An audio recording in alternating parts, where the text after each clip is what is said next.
बड़ी खुशी की बात है कि कांग्रेस वर्किंग कमेटी का जो सर्वसम्मति से प्रस्ताव था, जो हम लोगों ने राहुल गांधी जी को आग्रह किया था वर्किंग कमेटी ने, उस आग्रह को उन्होंने स्वीकार किया और कांग्रेस पार्लियामेंट्री पार्टी की चेयरपर्सन सोनिया गांधी जी ने राहुल गांधी जी को नमोनित किया है नेता प्रतिपक्ष के रूप में। राहुल गांधी जी के लीडर ऑफ ऑपोजिशन बनने से न सिर्फ कांग्रेस में, कांग्रेस कार्यकर्ताओं में, लेकिन पूरा विपक्ष, समूचा जो इंडिया अलायंस है, सभी लोगों में एक ऊर्जा का संचार हुआ है। राहुल गांधी जी ने लगातार इस सरकार को चुनौती दी है, पारदर्शिता की लड़ाई लड़ी है, लोगों की आवाज बनने का काम किया है, संसद के अंदर और संसद के बाहर। आज जब वो नेता प्रतिपक्ष बने हैं तो उससे विपक्ष की उम्मीदें और बड़ी हैं, लोगों के अंदर विश्वास पैदा हुआ है और लाखों करोड़ों लोग जिन्होंने लोकतंत्र को जीवित रखने के लिए, संविधान को सुरक्षित रखने के लिए इंडिया अलायंस को वोट डाला था, उन लोगों को आज उम्मीद बनी है कि सदन के अंदर मुस्तैदी से, मजबूती से और सच की लड़ाई लड़ने का काम राहुल गांधी जी करेंगे। उनका नेता विपक्ष बनने पर मैं समझता हूं जो आने वाली भूमिका होगी उस पर सब लोग नजर बनाए हुए हैं और पूरा देश आज उम्मीद करता है कि हम सब की बात को रखने का वो काम करेंगे। राहुल गांधी जी के नेता प्रतिपक्ष बनने से न सिर्फ कांग्रेस को ताकत मिलेगी, लेकिन उस सोच को ताकत मिलेगी जो सोच इस देश में अमन, चैन, प्यार, भाईचारा और संविधान को सुरक्षित बनाने का काम करना चाहती है। सरकार का जो रवैया रहा, मैं मानता हूं कि वो सही नहीं था। अभी इस पे अंतिम निर्णय नहीं हो पाया है कि आगे क्या होगा, लेकिन परंपरा ये होती है कि अगर स्पीकर बिना चुनाव के चुना जाता है तो डिप्टी स्पीकर का पद विपक्ष को दिया जाता है। जब यूपीए की सरकार थी तब डिप्टी स्पीकर हमेशा विपक्ष के पास था। मुझे पता नहीं है कि इसमें अंतिम क्या निर्णय लिया गया है, लेकिन स्वच्छ परंपरा ये रही है, जब यूपीए के कार्यकाल था तो स्पीकर सत्ता पक्ष का था और डिप्टी स्पीकर विपक्ष का था। लेकिन इस सरकार का जो गठन हुआ है ये एक मिलीजुली सरकार है और किसी भी दल को पूर्ण बहुमत नहीं मिला। और भाजपा जब चुनाव में गई थी तो 303 सांसद उनके थे, आज वो 240 पे हैं, तो लगभग 65 सांसद बीजेपी के कम हुए हैं। कांग्रेस पार्टी के 55 सांसद थे, 54 सांसद थे, आज 102 सांसद हैं, तो हमारा संख्या बल दुगना हुआ है। तो हमने जो बात रखी जनता के सामने, जो मैनिफेस्टो बनाया, जिन मुद्दों को लेकर हमने चुनाव लड़ने का काम किया, उन सिद्धांतों को, उन मुद्दों को, उन इश्यूज को, मैनिफेस्टो को हमारे को जनता ने पसंद किया। ये बात सही है कि सरकार दोबारा एनडीए की बनी है, लेकिन भविष्य में क्या होगा मैं नहीं जानता हूं। दो बड़े सहयोगियों के साथ सरकार का निर्माण हुआ है, संभावनाएं आगे क्या बनती हैं कहना मुश्किल होगा, लेकिन मैं इतना चाहता हूं कि नए स्पीकर जो बने हैं राजस्थान से, हमारे ओम बिरला जी, वो दूसरी बार स्पीकर बने हैं लोकसभा के। मैं उम्मीद करता हूं कि वो, जैसा राहुल गांधी जी ने कहा, कि वो निष्पक्षता से काम करेंगे और स्पीकर होने का जो दायित्व होता है उसका मतलब होता है कि प्रत्येक दल को, प्रत्येक सदस्य को बराबरी का मौका मिले और विपक्ष को अपनी बात रखने का पूरा जो उनका दायित्व है उसको पूरा करने का उनको अवसर प्रदान करें। मैं उम्मीद करता हूं कि उनका कार्यकाल कामयाब रहेगा, लेकिन विपक्ष को, खासकर उन लोगों को जो अपनी बात रखना चाहते हैं सदन के अंदर, वो खुलापन उनको महसूस होगा ओम बिरला जी के कार्यकाल में।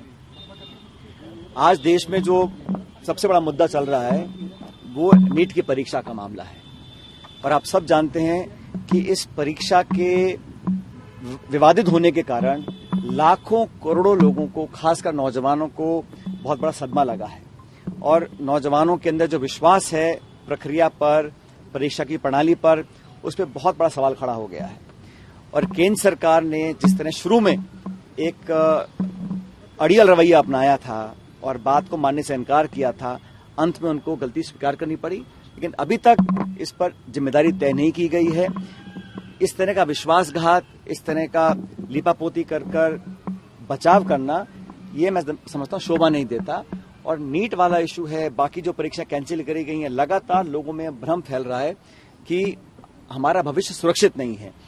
और इस देश में आज रिकॉर्ड अनएम्प्लॉयमेंट है। आजाद भारत के इतिहास में सबसे ज्यादा अगर आज कहीं बेरोजगारी है, शिक्षित बेरोजगारी है, तो आज के समय पर है। उसका समाधान ढूंढने के लिए सरकार को काम करना चाहिए था। ये वो सरकार है चुनाव लड़ने से पहले अपने 100 दिन की योजना बना रही थी और ये इतना ओवर कॉन्फिडेंस में काम कर रहे थे, लेकिन जो सबसे महत्वपूर्ण हमारे समाज का हिस्सा है, नौजवान वर्ग है, उनके साथ उन्होंने एक तरह से विश्वासघात किया है। तो इस पर उन्हें पूरी कार्रवाई करनी चाहिए और संकोच नहीं करना चाहिए। कोई कितना बड़ा व्यक्ति भी हो, लेकिन इसकी तह तक पहुंचकर जो लोग इसलिए जिम्मेदार हैं उस पर कार्रवाई करनी चाहिए और लोगों को आश्वस्त करना चाहिए। मुझे लगता है कि सदन के अंदर न सिर्फ राहुल गांधी जी लेकिन समूचा विपक्ष इस बात को उठाएगा और ये बात पॉलिटिकल नहीं है, क्योंकि इतने बड़े पैमाने पर इतना बड़ा घपला पहली बार हुआ है और अलग अलग तथ्य सामने आ रहे हैं। जांच के बाद और तथ्य सामने आएंगे, लेकिन सरकार को इस पर पूरी ओवरसाइट रखनी चाहिए और समय समय पर जनता को सूचित करना चाहिए कि उन्होंने क्या कार्रवाई करी है।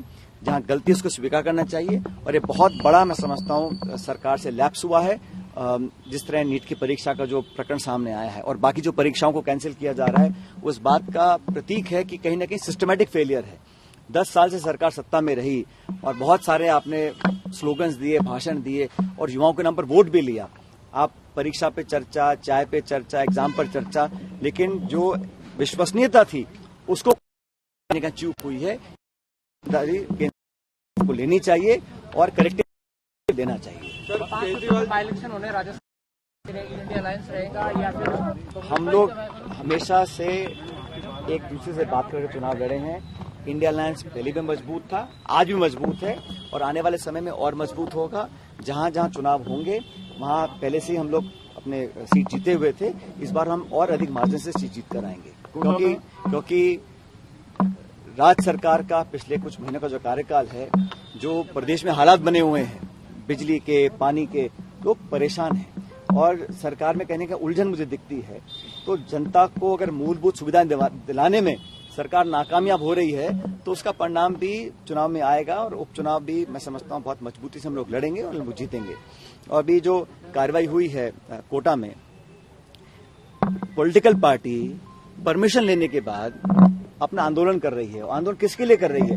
बिजली पानी के लिए कर रही है। तो बजाय इसके जनता को राहत दें, इस प्रकार की आक्रामक कार्रवाई करना प्रमुख विपक्षी पार्टी के साथ, प्रदेश अध्यक्ष के साथ, नेता प्रतिपक्ष के साथ, मैं समझता हूं ठीक नहीं है। क्योंकि परमिशन के बाद वो धरना वहां किया गया और धरने पर जो हम लोगों ने बात रखी उसका संज्ञान लेकर जनता को सुविधा देने का काम सरकार को करना चाहिए। बजाय इसके कि हम बिजली पानी की राहत दें, हम अपने विरोधियों पर आक्रमण करें, उन पर एफआईआर रजिस्टर कर लें।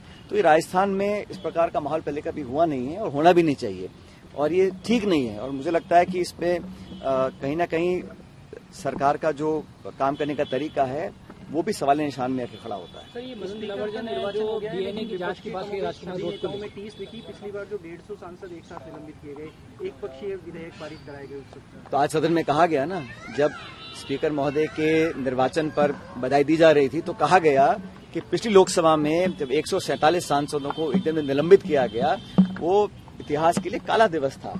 तो हम लोग तो संविधान को, लोकतांत्रिक परंपराओं को, पार्लियामेंट्री जो प्रोसीजर्स हैं उसको हमेशा सबसे ऊपर रखते हैं। और जैसे मैंने कहा, मैं उम्मीद करता हूं कि इस वाले कार्यकाल में उस प्रकार की घटनाएं नहीं होंगी, सबको बोलने का मौका दिया जाएगा।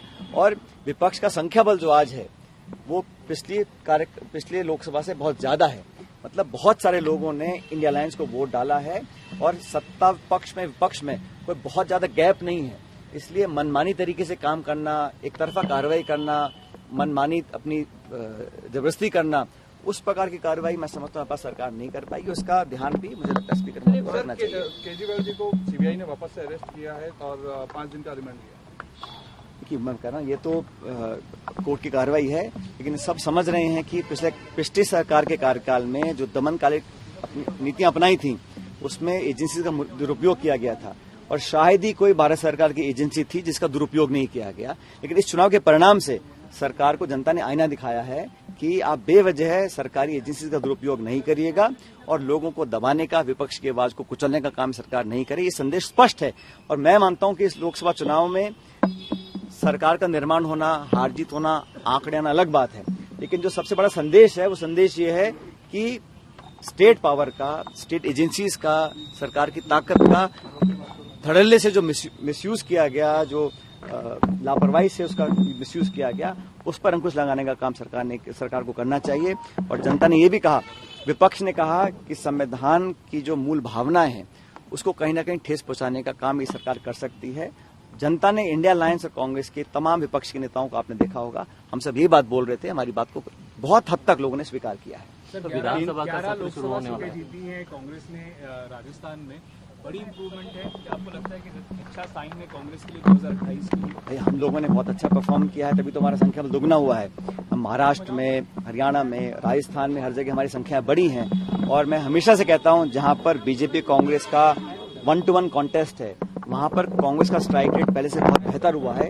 इसलिए हम लोग आज इजाफे में हैं। हम लोग 100 से ऊपर हमारे सांसद जीत कर आए हैं, तो ये शुभ संकेत है। आने वाले समय में चुनाव हरियाणा में है, महाराष्ट्र में है, वहां की तैयारी हो रही है। आज भी दिल्ली में हरियाणा को लेकर बहुत बड़ी मीटिंग खड़गे साहब और राहुल गांधी जी कर रहे हैं। अलग अलग राज्यों की तैयारी कर रहे हैं। जम्मू कश्मीर में चुनाव है, वहां की हम तैयारी कर रहे हैं। तो हम लोग पूरी तैयारी, उपचुनाव की तैयारी हो रखी है। पार्टी ने कमर कस के उपचुनाव की प्रिपरेशन तैयारी कर रखी है। स्टेट इलेक्शंस की तैयारी हम लोग कर रखी है। तो कांग्रेस कार्यकर्ताओं में उत्साह का माहौल है और इस परिणाम से हम लोग काफी तक संतुष्ट भी हैं। लेकिन अभी बहुत काम करना बाकी है। जिन राज्यों में हम लोग अच्छा नहीं कर पाए, वहां के लिए हमने टीम गठित करी है और वो टीम एक फैक्ट फाइंडिंग रिपोर्ट आलाकमान को पेश करेगी। वहां पर जो करेक्टिव मेजर्स लेने वो लेंगे। जिन स्टेट्स में हम लोग अच्छा नहीं कर पाए, वहां पर हम अभी बहुत पोटेंशियल है वहां पर और अच्छा करने का आने वाले समय में। आपने यहाँ यूथ को आगे बढ़े, राजस्थान में आपने यूथ को आगे बढ़ाया था और यूथ ने रिजल्ट भी उस तरीके का दिया। तो आगे आने वाले जो चुनाव है उसमें संभवतः माना जाए कि यूथ को ये तो हमेशा से ही सोनिया गांधी जी, राहुल गांधी जी ने कांग्रेस के अंदर जितना हो सका उतना नौजवानों को मौका देने का काम किया है। उदयपुर डिक्लेरेशन में हमने कहा था कि 50% जो हमारे पार्टी के पद हैं वो उन लोगों को मिलेंगे जिनकी उम्र 50 साल से कम है। ऐसा ऐतिहासिक डिक्लेरेशन किसी और पॉलिटिकल पार्टी ने नहीं किया है। आप कल्पना कीजिए, इतनी बड़ी राष्ट्रीय पार्टी है, सारे पदों को हमने कहा 50% of all post will go to people below जो 50। इतना बड़ा युवाओं के प्रति हमारा जो कमिटमेंट है उसको लोगों ने स्वीकार किया है। इसीलिए राजस्थान समेत अनेक राज्यों में नए लोगों को मौका बार बार हम लोग दे रहे हैं और जनता भी हमारे निर्णय का स्वीकार कर उसका पुरस्कारित कर रही है। तो राजस्थान में संगठन को लेकर के अगर देखा जाए तो जो चुनाव के नतीजे हैं, इसमें संगठन में बड़े बदलाव देखने को मिलेंगे, कुछ नए चेंजेस? नहीं, देखो ऐसा है, ऐसा कुछ नहीं है। अलग अलग समय पर राज्य में राष्ट्रीय लेवल पर बदलाव होते रहते हैं। जहां जहां डिमांड आती है, रिक्वायरमेंट होती है और किस व्यक्ति से क्या जिम्मेदारी से उसका रोल निभाना है, ये आलाकमान तय करता है। हम में से किसी को जो भी पद दिया जा रहा है उसमें हम लोग मिलकर काम कर रहे हैं। लेकिन ये बात सच है कि राहुल गांधी जी ने जिस प्रकार से पूरे देश में लोगों के अंदर एक अलग जगाई है, इस यात्रा के माध्यम से राहुल गांधी जी की भारत जोड़ो यात्रा, जो मैं समझता हूं एक इतिहास में किसी और नेता ने इतनी बड़ी यात्रा नहीं निकाली थी। उस यात्रा से एक संदेश गया था कि देश में जो माहौल है उसको बेहतर करने के लिए जो टकराव पैदा किया गया, जो आपस में बंटवारा किया गया, जो दमनकारी नीति अपनाई जा रही थी, उसको लोगों को जोड़ने के लिए कांग्रेस कार्यकर्ताओं के माध्यम से पूरे देश भर में जो यात्रा निकली थी उसका बहुत सकारात्मक संकेत गया है। और दोनों यात्राओं में मैं समझता हूं लगभग 10,000 किलोमीटर की यात्रा निकली है। उस यात्रा ने लोगों को जोड़ा, कार्यकर्ताओं को जोड़ा और कांग्रेस समेत इंडिया अलायंस के पार्टनर्स को भी इस यात्रा का फायदा मिला है। तो छत्तीसगढ़ में चुनाव रहा, किस तरह से देखते हैं? काफी मेहनत आपके राजस्थान छत्तीसगढ़ में 11 सीटें हैं और हम लोग जब से राज्य का निर्माण हुआ है हमेशा हम 2 ही सीट जीत पाते हैं। जब चुनाव में जा रहे थे हम, वहाँ 11 में से 2 सांसद थे। इस बार हम 1 जीते हैं और दूसरी सीट हमारे 1700 वोटों से। हर सीट पे जो जीत हार का मार्जिन कम हुआ है। हमारा वोट प्रतिशत उतना जितना पिछली बार था, कम नहीं हुआ है। लेकिन वहां पर हम लोग 2 मेंबर्स को नियुक्त किया गया है, वीरप्पा मोइली जी, हरीश चौधरी जी। वो अगले 4 दिन का दौरा कर रहे हैं परसों से और छत्तीसगढ़ में हर एक जिले में जाकर लोगों से फीडबैक लेंगे और वहां पर क्या परिवर्तन लाना हम लोग लेकर आएंगे। वहां कार्यकर्ता मजबूत है, वोट शेयर इंटैक्ट है, लेकिन हमारा परिणाम इतना अच्छा नहीं आ सका, उस पर हम कार्रवाई करेंगे। जिन राज्यों में हम लोगों की संख्या बल कम है वहां पर लगातार हम सक्रिय हैं, चाहे वो तेलंगाना है, कर्नाटका है, मध्य प्रदेश है, असम है, उड़ीसा है। उन सभी स्टेट्स पर हम लोग रिपोर्ट लेकर तुरंत प्रभाव से वहां पर चेंजेस भी लेकर आएंगे जो हमें लगता है कि अनिवार्य हैं और लोगों को और आगे बढ़ने का मौका मिलेगा। सर, एक आदिवासियों को लेकर बयान आया था डीएनए जांच के लिए यहाँ के नेता। मैंने कहा ना, जो सबसे बेस्ट उम्मीदवार थे पार्टी ने उम्मीदवार दिए और आप सब लोग जो एग्जिट पोल निकालते थे उस एग्जिट पोल को भी अब लोग याद नहीं कर रहे हैं। आप लोग सब अलग अलग बातें बोलते थे, जब हम बोलते थे तो आप हमारा मजाक उड़ाते थे। आज परिस्थिति ये हो गई है कि आपको सवाल पूछना पड़ रहा है। मैं आपसे पूछूं कि आपने तो हमें 0 कहा था, 2 कहा था, 4 कहा था, हम जीते हैं 11-25 में से और पिछली बार हम 1 भी सीट नहीं जीत पाए थे। तो बड़ा परिवर्तन है, ये रिफ्लेक्शन है केंद्र सरकार और राज्य सरकार की पॉलिसीज का, उनकी गवर्नेंस का, उनके काम करने के तरीके का। और कांग्रेस में हमारे उम्मीदवारों का चयन हमारा कैंपेन स्ट्रेटेजी, हमारा नैरेटिव, हमारा मैनिफेस्टो और सब नेताओं का जो सामूहिक योगदान रहा, उसके कारण हम लोग 11 सीटों पर भाजपा को हरा पाए। सर, सदन में कल प्रियंका गांधी वायनाड से चुनाव लड़ रही है, किस तरह से ये पूरा इंडिकेशन होगा पूरे देश के लिए? वायनाड के लोग, वायनाड के कार्यकर्ता, केरला, पूरे देश भर के लोग आज प्रफुल्लित हैं कि प्रियंका गांधी जी, जिन्होंने हर चुनाव में, खासकर इस लोकसभा चुनाव में कमर तोड़ मेहनत करी है, हर एक राज्य में वो गई हैं और उनकी मेहनत, उनका परिश्रम का फल है कि कांग्रेस पार्टी को बहुत इजाफा मिला है। और मुझे खुशी है कि खड़गे साहब ने राहुल जी की रिक्वेस्ट पर और कार्यकर्ताओं की मांग पर वायनाड से जो उपचुनाव होंगे वहां पर प्रियंका जी को अपना उम्मीदवार बनाया है और मुझे लगता है कि बहुत बड़े बहुमत से प्रियंका गांधी जी वहां चुनाव जीतकर आएंगी और वायनाड के लोगों की आवाज बनेंगी संसद के अंदर।